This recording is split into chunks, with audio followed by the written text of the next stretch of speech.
اشفاق تولہ صاحب، state bank monetary policy statement, آپ کا کیا تجزیہ؟ بسم اللہ الرحمن الرحیم. تھینک یو ندیم صاحب. ندیم صاحب، میں سے ایکسپیکٹ کر رہا تھا کہ میرا خیال ہے تھوڑا سا کٹ ہونا چاہیے، بٹ گورنر صاحب کا یہ خیال ہے کہ اس کو اسٹڈی رہنا چاہیے اور اکوموڈیٹو ہے یہ مانیٹری پالیسی.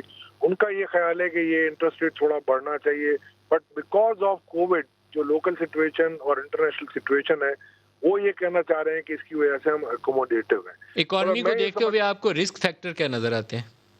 دیکھیں، رسک فیکٹر اپ سائڈ اور ڈاؤن سائڈ یہی ہے. ڈاؤن سائڈ تو یہی ہے، کووڈ کی جو سچویشن ہمیں نظر آ رہی ہے وہ ہے. اور ڈاؤن سائڈ میں اگر ہم دیکھتے ہیں اپ سائڈ میں، تو اپ سائڈ رسک جو نظر آ رہا ہے مجھے وہ انٹرنیشنل کموڈیٹی پرائزز نظر آ رہی ہیں، جو آئی ایم ایف سے آپ کے نیگوشیشن ہو رہے ہیں، اس میں کیا آؤٹ کم آتے ہیں، آپ کے ٹیکسز کتنے آپ کو بڑھانے پڑتے ہیں، ٹیرف کی کیا آپ کی سچویشن رہتی ہے.